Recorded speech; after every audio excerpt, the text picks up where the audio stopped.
Chapter 30. The 5th of September. The extension provided for by the agent of Thomson and French, at the moment when Morel expected it least, was to the poor shipowner so decided a stroke of good fortune that he almost dared to believe that fate was at length grown weary of wasting her spite upon him. The same day he told his wife Emmanuelle and his daughter all that had occurred, and a ray of hope, if not of tranquillity, returned to the family. Unfortunately, however, Morel had not only engagements with the house of Thomson and French, who had shown themselves so considerate toward him, and, as he had said, in business he had correspondents and not friends. When he thought the matter over, he could by no means account for this generous conduct on the part of Thomson and French towards him, and could only attribute it to some such selfish argument as this: "We had better help a man who owes us nearly 300,000 francs, and have those 300,000 francs at the end of 3 months, than hasten his ruin, and get only 6 or 8% of our money back again." Unfortunately, whether through envy or stupidity, all Morel's correspondents did not take this view, and some even came to a contrary decision. The bills signed by Morel were presented at his office with scrupulous exactitude, and, thanks to the delay granted by the Englishman, were paid by Coquelin with equal punctuality. Coquelin thus remained in his accustomed tranquillity.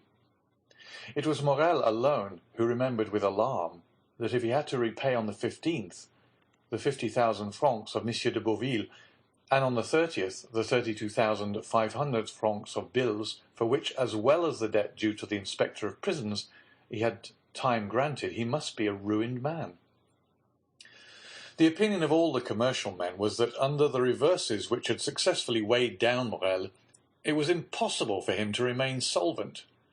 Great, therefore, was the astonishment when, at the end of the month, he cancelled all his obligations with his usual punctuality. Still, confidence was not restored to all minds, and the general opinion was that the complete ruin of the unfortunate shipowner had been postponed only until the end of the month. The month passed, and Morel made extraordinary efforts to get in all his resources. Formerly his paper, at any date, was taken with confidence, and was even in request.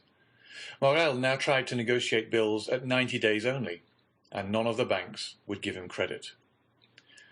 Fortunately, Morel had some funds coming in on which he could rely, and as they reached him, he found himself in a condition to meet his engagements when the end of July came.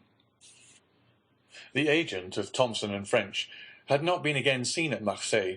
The day after, or 2 days after his visit to Morel, he had disappeared, and as in that city he had no intercourse but with the mayor, the inspector of prisons, and M. Morel, his departure left no trace, except in the memories of those 3 persons. As to the sailors of the Pharaon, they must have found snug berths elsewhere, for they also had disappeared. Captain Gaumard, recovered from his illness, had returned from Palma. He delayed presenting himself at Morel's, but the owner, hearing of his arrival, went to see him.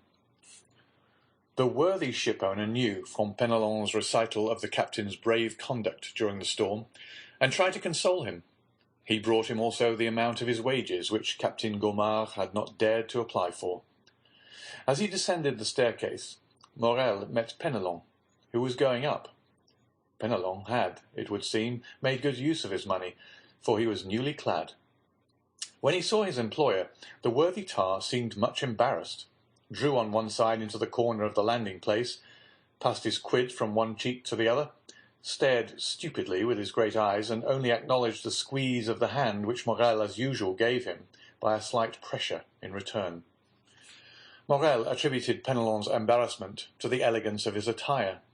It was evident the good fellow had not gone to such an expense on his own account.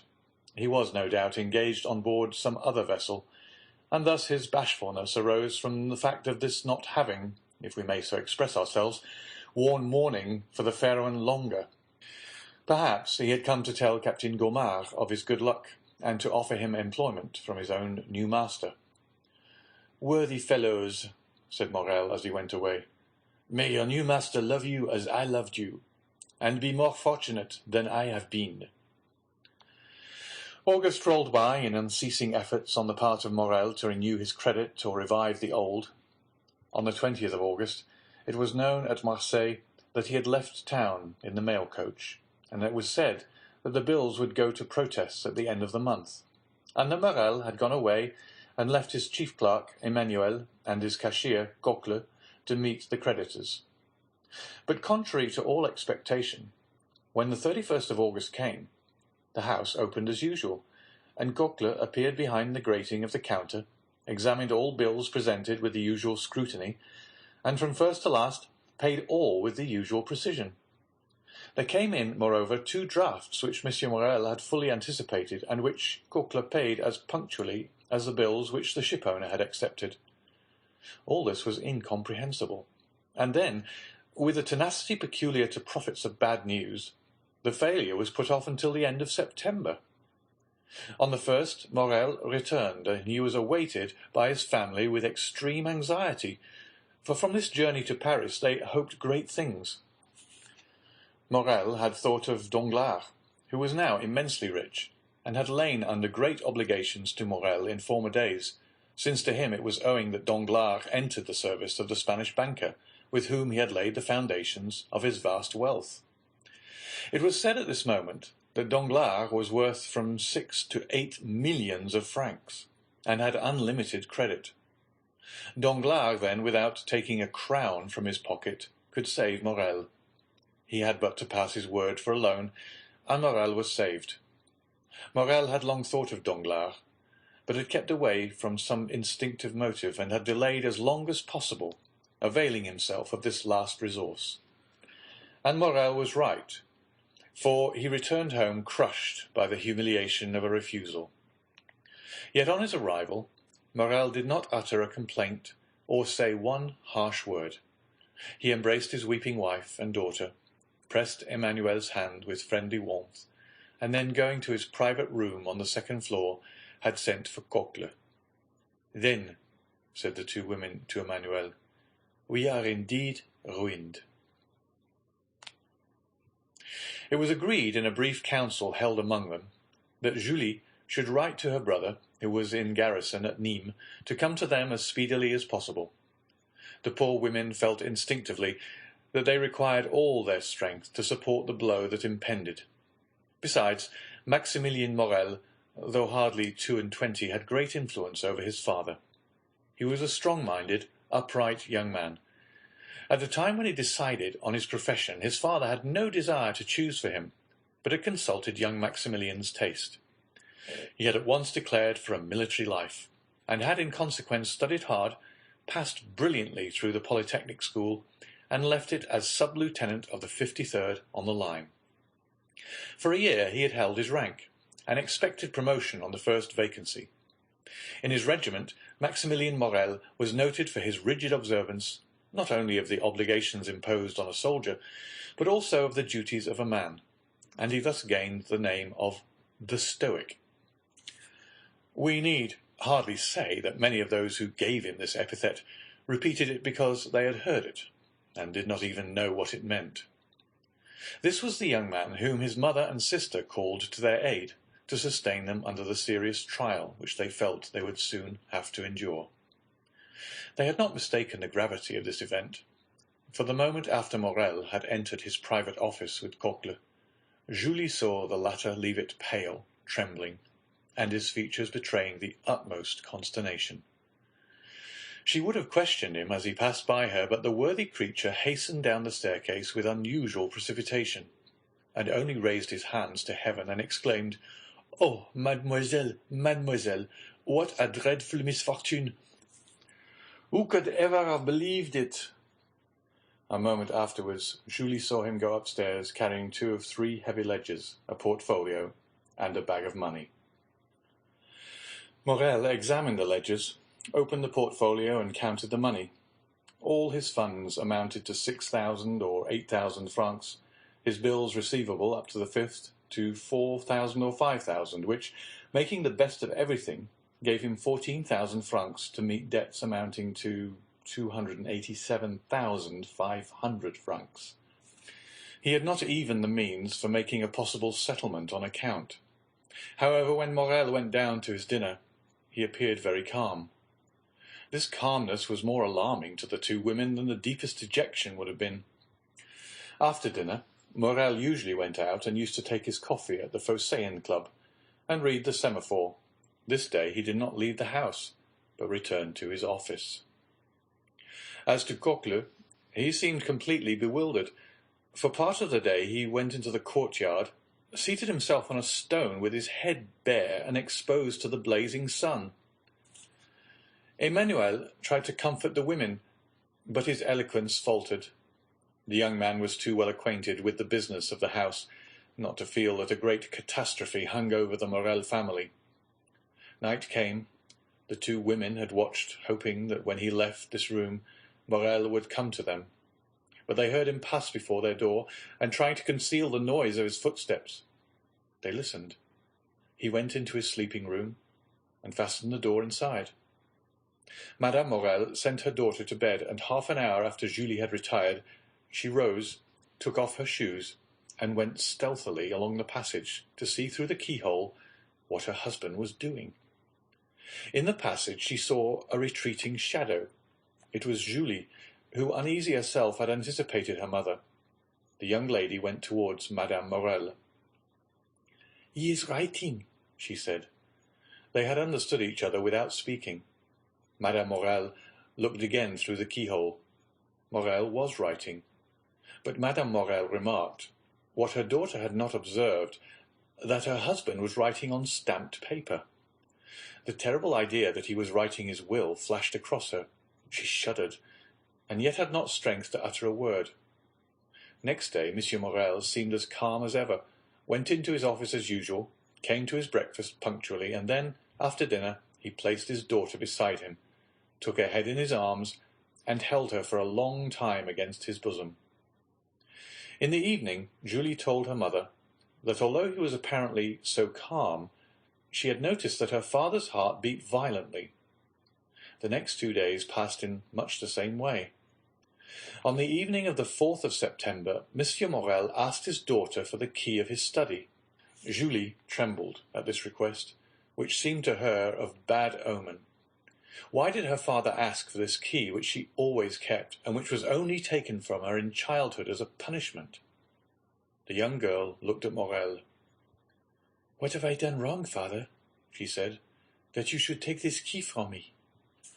"Nothing, my dear," replied the unhappy man, the tears starting to his eyes at this simple question. "Nothing, only I want it."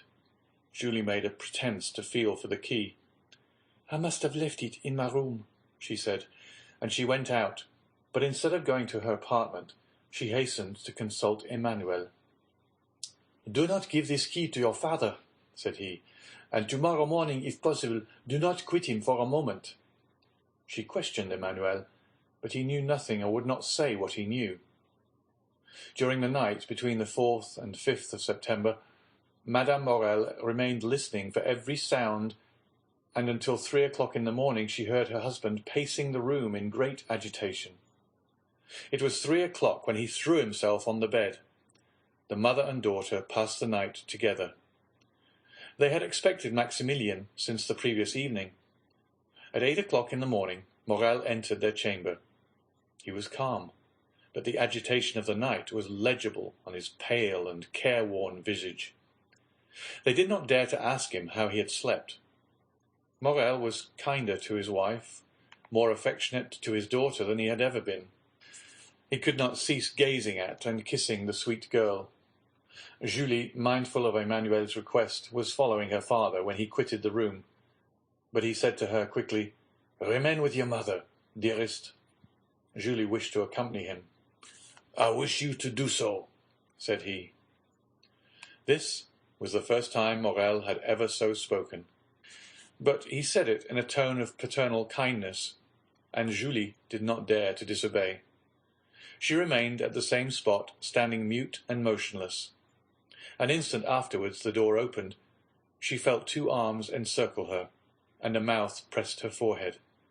She looked up and uttered an exclamation of joy. "Maximilian, my dearest brother!"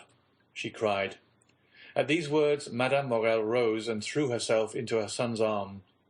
"Mother," said the young man, looking alternately at Madame Morel and her daughter, "what has occurred? What has happened? Your letters has frightened me, and I have come hither with all speed."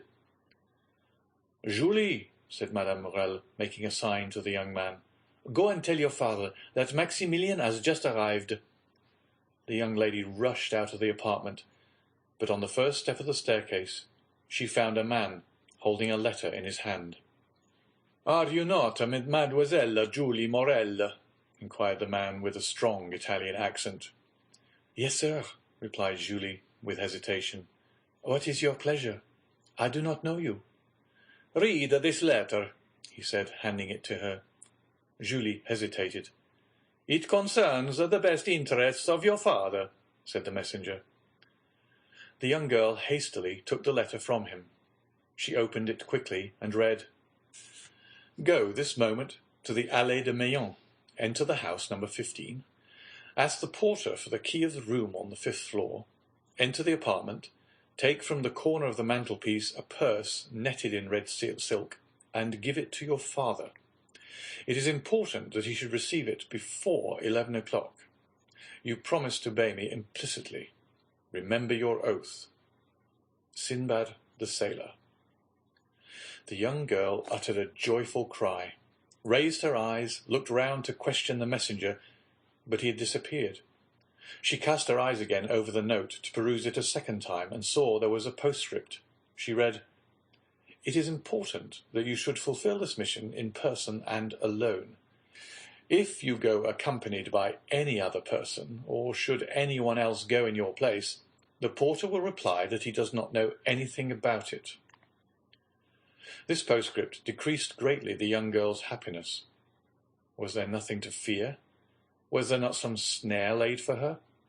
Her innocence had kept her in ignorance of the dangers that might assail a young girl of her age, but there is no need to know danger in order to fear it.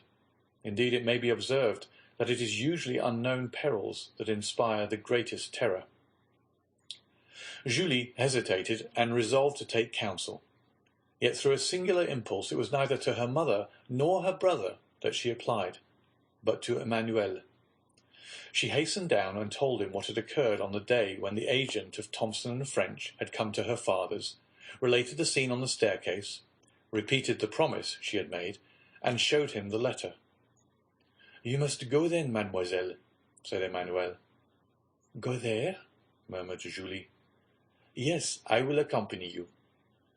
"But did you not read that I must be alone?" said Julie. "And you shall be alone," replied the young man. "I will await you at the corner of the Rue de Musée, and if you are so long absent as to make me uneasy, I will hasten to rejoin you, and woe to him of whom you shall have cause to complain to me." "Then, Emmanuel," said the young girl with hesitation, "it is your opinion that I should obey this invitation?" "Yes. Did not the messenger say your father's safety depended upon it?" "But what danger threatens him, then, Emmanuel?" she asked. Emmanuel hesitated a moment, but his desire to make Julie decide immediately made him reply. "Listen," he said. "Today is the 5th of September, is it not?" "Yes." "Today, then, at 11 o'clock, your father has nearly 300,000 francs to pay." "Yes, we know that." "Well, then," continued Emmanuel, "we have not 15,000 francs in the house." "What will happen then?" "Why, if today before 11 o'clock your father has not found someone who will come to his aid, he will be compelled at 12 o'clock to declare himself bankrupt." "Oh, come then, come," cried she, hastening away with the young man. During this time Madame Morel had told her son everything. The young man knew quite well that, after the succession of misfortunes which had befallen his father, great changes had taken place in the style of living and housekeeping, but he did not know that matters had reached such a point. He was thunderstruck. Then, rushing hastily out of the apartment, he ran upstairs, expecting to find his father in his study, but he rapped there in vain. While he was yet at the door of the study, he heard the bedroom door open, turned, and saw his father. Instead of going direct to his study, Monsieur Morel had returned to his bedchamber, which he was only this moment quitting. Morel uttered a cry of surprise at the sight of his son, of whose arrival he was ignorant. He remained motionless on the spot, pressing with his left hand something he had concealed under his coat. Maximilien sprang down the staircase and threw his arms around his father's neck, but suddenly he recoiled and placed his right hand on Morel's breast. "Father," he exclaimed, turning pale as death, "what are you going to do with that brace of pistols under your coat?" "Oh, this is what I feared," said Morel. "Father, father, in heaven's name," exclaimed the young man, "what are these weapons for?" "Maximilien," replied Morel, looking fixedly at his son, "you are a man, and a man of honor. Come, and I will explain to you." And with a firm step, Morel went up to his study, while Maximilien followed him, trembling as he went. Morel opened the door and closed it behind his son, then crossing his anteroom, went to his desk, on which he placed the pistols, and pointed with his finger to an open ledger. In this ledger was made out an exact balance sheet of his affairs. Morel had to pay within half an hour 287,500 francs. All he possessed was 15,257 francs.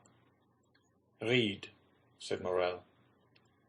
The young man was overwhelmed as he read. Morel said not a word. What could he say? What need he add to such a desperate proof in figures? "And have you done all that is possible, father, to meet this disastrous result?" asked the young man after a moment's pause. "I have," replied Morel. "You have no money coming in on which you can rely?" "None." "You have exhausted every resource?" "All." "And in half an hour," said Maximilien in a gloomy voice, "our name is dishonored." "Blood washes out dishonor," said Morel. "You are right, father. I understand you." Then extending his hand towards one of the pistols, he said, "There is one for you, and one for me. Thanks." Morel caught his hand. "Your mother, your sister, who will support them?" A shudder ran through the young man's frame. "Father," he said, "do you reflect that you are bidding me to live?" "Yes, I do. I do so bid you," answered Morel. "It is your duty. You have a calm, strong mind, Maximilien." "Maximilien, you are no ordinary man. I make no requests or commands. I only ask you to examine my position as if it were your own, and then judge for yourself." The young man reflected for a moment. Then an expression of sublime resignation appeared in his eyes, and with a slow and sad gesture he took off his 2 epaulets, the insignia of his rank. "Be it so, then, my father," he said, extending his hand to Morel. "Die in peace, my father. I will live." Morel was about to cast himself on his knees before his son, but Maximilien caught him in his arms, and those 2 noble hearts were pressed against each other for a moment. "You know, it is not my fault," said Morel. Maximilien smiled. "I know, father. You are the most honorable man I have ever known." "Good, my son. And now there is no more to be said. Go and rejoin your mother and sister." "My father," said the young man, bending his knee, "bless me."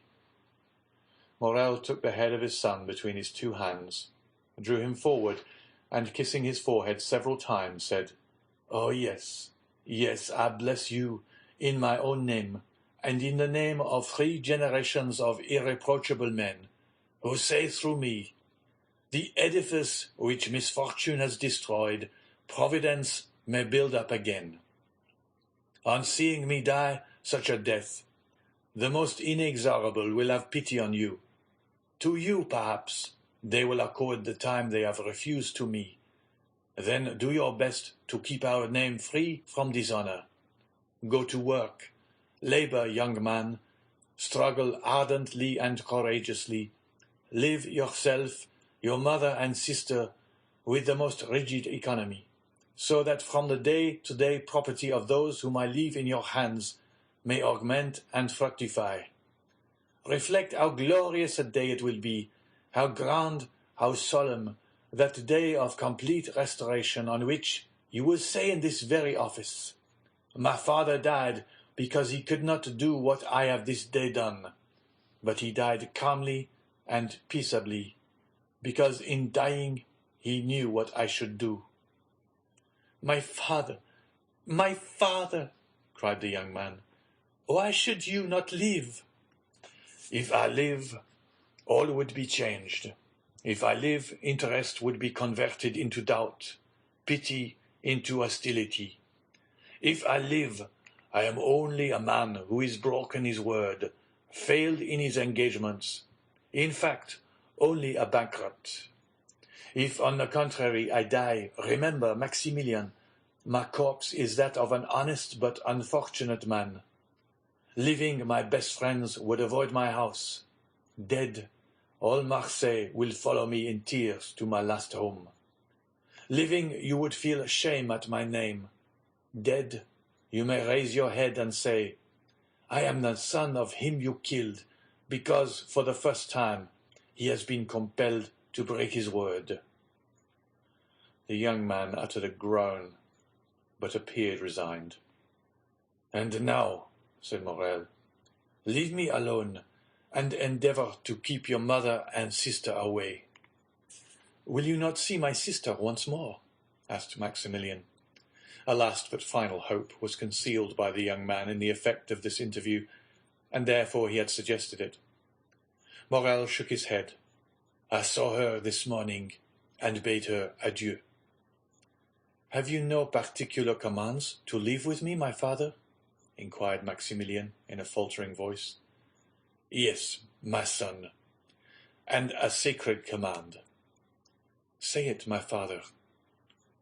The house of Thomson and French is the only one who, from humanity or it may be selfishness, it is not for me to read men's hearts, has had any pity for me.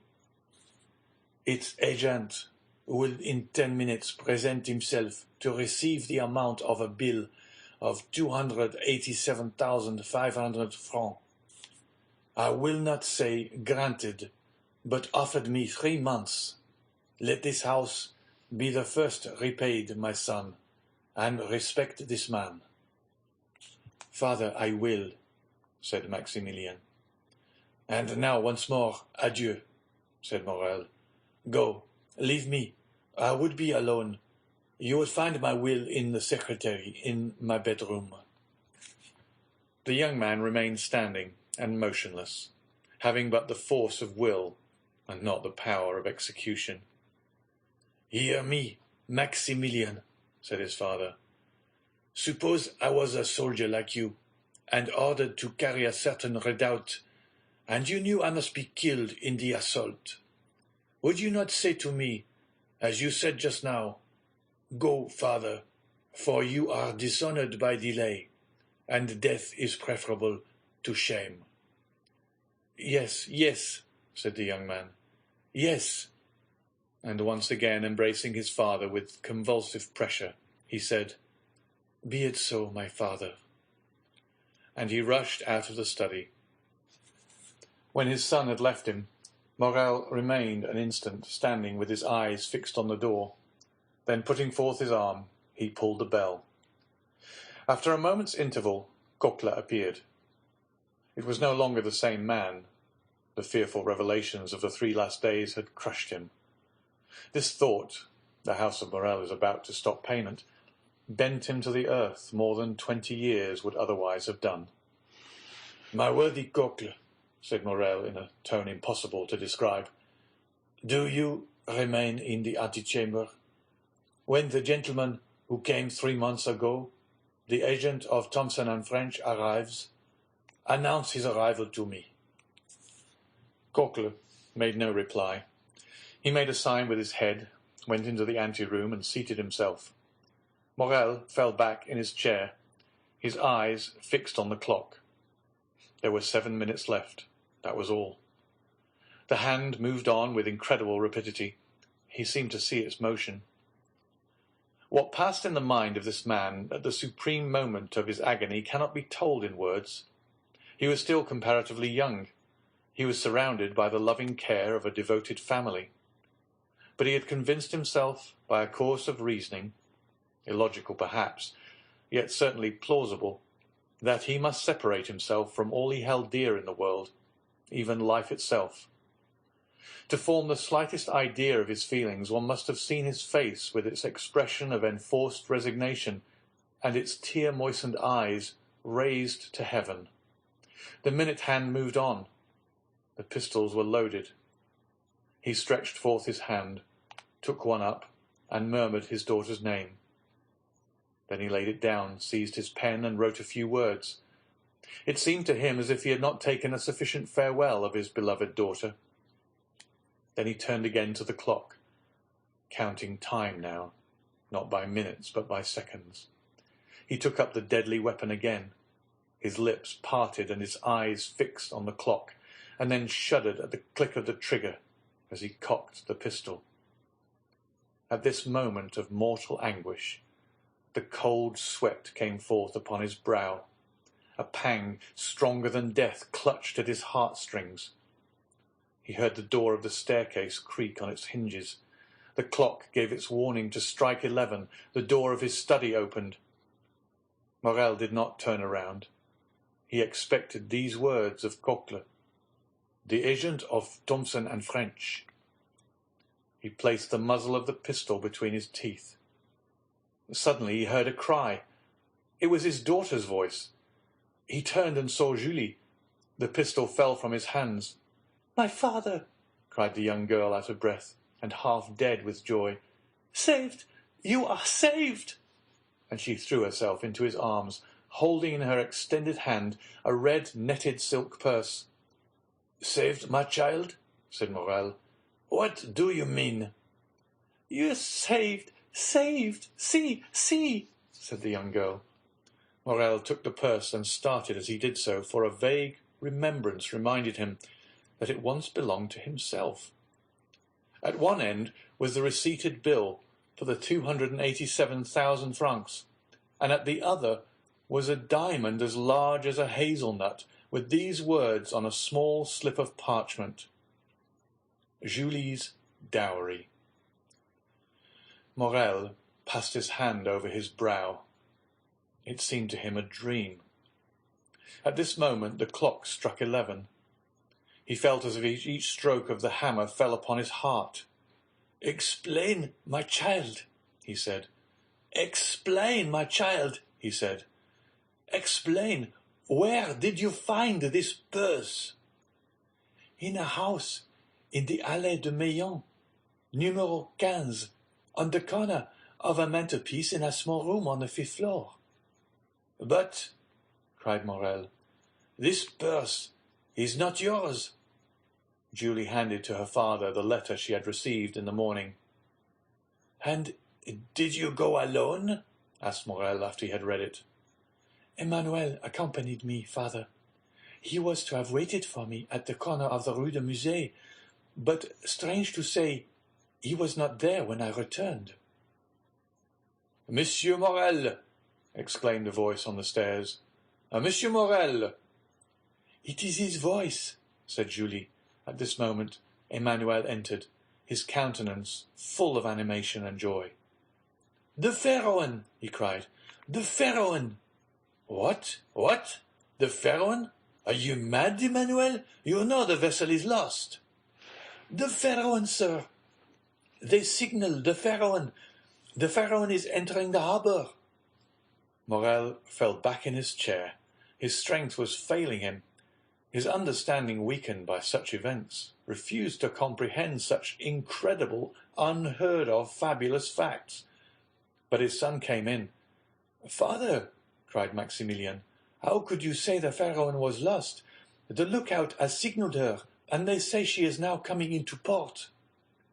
"My dear friends," said Morel, If this be so, it must be a miracle of heaven.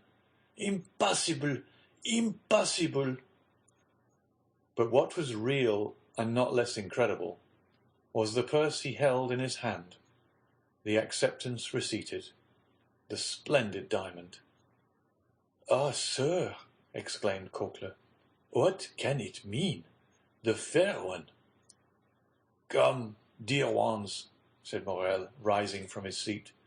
"Let us go and see, and heaven have pity upon us if it be false intelligence." They all went out, and on the stairs met Madame Morrel, who had been afraid to go up into the study. In a moment they were at the Canebière.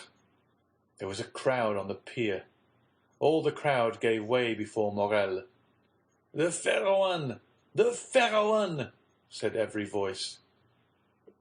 And, wonderful to see, in front of the tower of Saint-Jean was a ship bearing on her stern these words, printed in white letters: "The Pharaon, Morel and Son, of Marseille." She was the exact duplicate of the other Pharaon, and loaded as that had been with cochineal and indigo. She cast anchor, clewed up sails, and on the deck was Captain Gaumard giving orders, and good old Penelon making signals to Monsieur Morel. To doubt any longer was impossible. There was the evidence of the senses, and 10,000 persons who came to corroborate the testimony.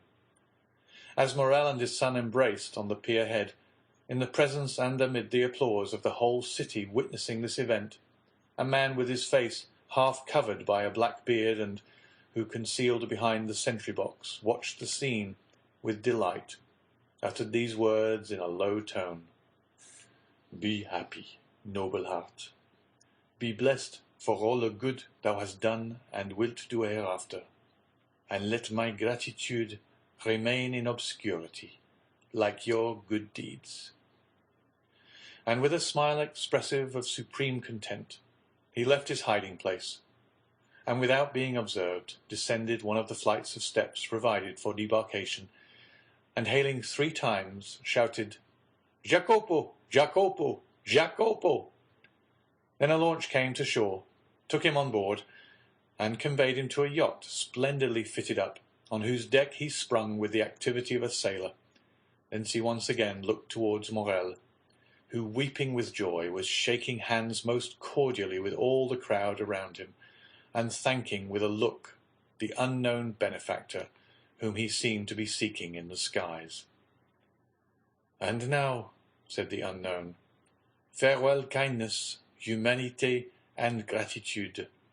Farewell to all the feelings that expand the heart. I have been heaven's substitute to recompense the good. Now the God of vengeance yields to me his power to punish the wicked." At these words he gave a signal, and as if only waiting this signal, the yacht instantly put out to sea.